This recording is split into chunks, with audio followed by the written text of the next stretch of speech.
And I think if you told me this kind of stuff 5 years ago, I'd be like, yeah, whatever. Like it just sounds a bit woo-woo or hippie, or like it just doesn't sound like it's a very like a powerful thing. And then getting into it, I was like, oh my God, this is insane. This is so strong and so powerful. Like it's incredible. So how do you convey that? How would you explain embodiment to someone who's never felt what it's like to be embodied before? That's a good question. I mean, I think it depends a bit on what sort of conversation it is.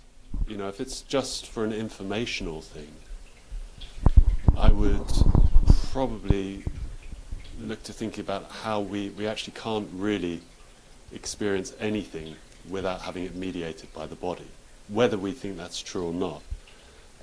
You know, if I hurt my hand, it's my brain, my whatever nervous system that's actually experiencing that, making sense of it. So even if we're completely cerebral, and I have to say my journey it goes from being, I was once described as a brain without a body.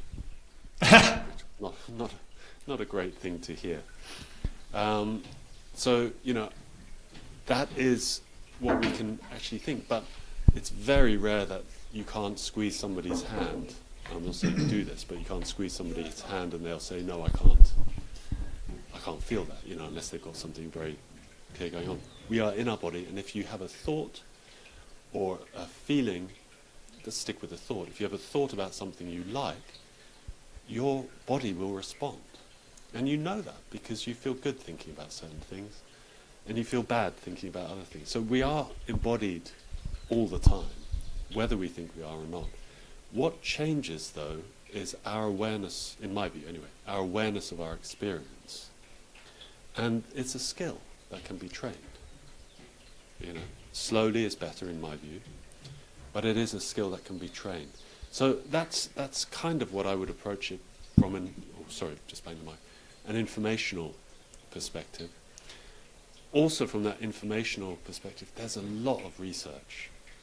There's a lot of research which is looking at this aspect. This is not woo-woo. You know, you said that before. This really, really is not. There's loads and loads of research that's been done. So, you know, you can rely on that. If you want science, you can go and find it. There's a lot. Then I think if I'm working with somebody, I really love something a practitioner called Babette, a writer and practitioner called Babette Rothschild said, which is when she's working with somebody, the frame or the kind of question that she's holding for the person is, what do you want to make? What do you want to make? And I think there's something really lovely about that, because whatever my experience is, I have a desire to do something. However bad it is, I have a desire to move towards something, to make something happen. And for me, where I've come out at is that actually we have this inbuilt desire to create. It's a creative impulse. We all have it in some way, even if it gets covered up. And what we're trying to do in this work, in Irene's work, it's following your impulse and your internal barometer. What we're trying to do is to actually get to know that better and find ways to express it. And when we ask somebody what they want to make, that is actually what we're helping a person get to. And in that context, we don't have to explain quite so much. We can explain as we go along, if you sort of mean.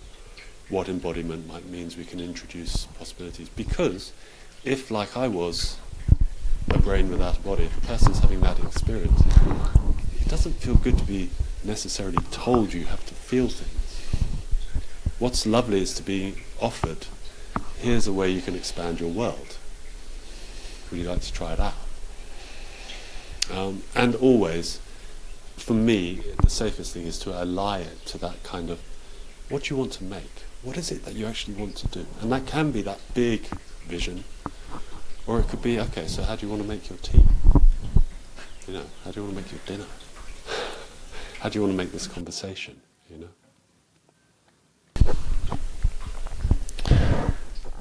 Interesting. I haven't even heard that. I haven't heard that way of approaching embodiment before. What do you want to make? So what you're saying, just to make sure that I've understood correctly, is that if I ask myself or ask someone else, what do you want to make? Instead of, especially if it's not coming from the mind, they're not sitting there logically trying to figure it out. It's just an impulse of like, oh, I feel like some food. I want to make some food. Or I want to make a business. Or I want to make a really great relationship. It starts to tune people. This is what you mean, right? It's tuning people into something that is maybe beyond the mind, like these ideas of what we want to create, where that comes from is not a logical thought progression usually. Well, I mean, it's always a bit tricky because we do need our thinking, so there is that. And I feel like, for the way I see things, is that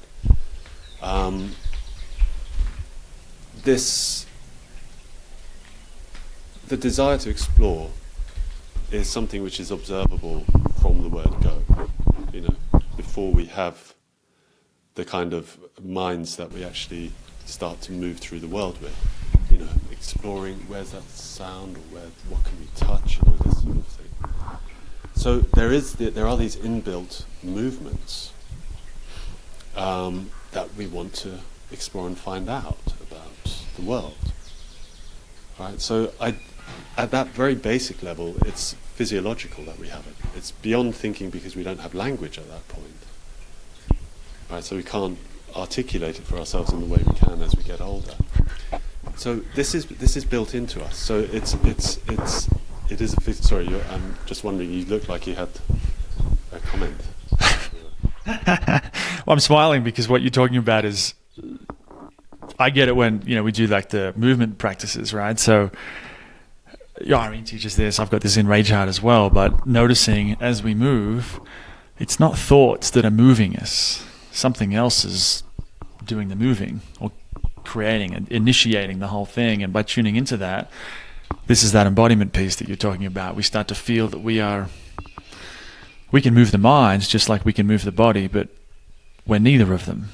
We are this thing that's very hard to pin down with a word anyway, but can very much be experienced if people learn, if they get better at feeling. There's no way that, well, when I did this dreamwork stuff, the guy, I was thinking about this the other day, the guy who was a very wonderful teacher in many ways, one of his first ideas, I can't remember who it came from, but it was one of these great thinkers, was if you take a shape like a square and put it in a circle, you've got a gap between the shape and the diameter of the circle, yeah? If you add sides, there's less of a gap. So you've got a pentagon, you've got a five-sided thing, there's less of a gap, but there's still a gap. And this great thinker's whole thing was that no matter how many sides you add to your shape on the inside, you're always going to have some kind of gap. Lots of little gaps around it, yeah? So you get the sense of this. And he used that as a metaphor to explain how our thinking tries to recreate reality. And it never can.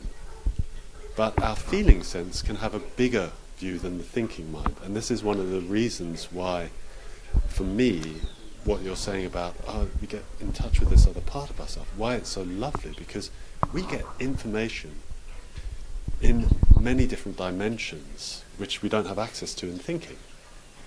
And it's really a lovely experience. That's part of my real passion for this work, is that my quality of experience in the moment, my experience of a cup of coffee, my experience of looking at a sunset, has just got so much richer as I've moved away from being limited by the thoughts about how things should be, or what I'm looking at, and let that open out.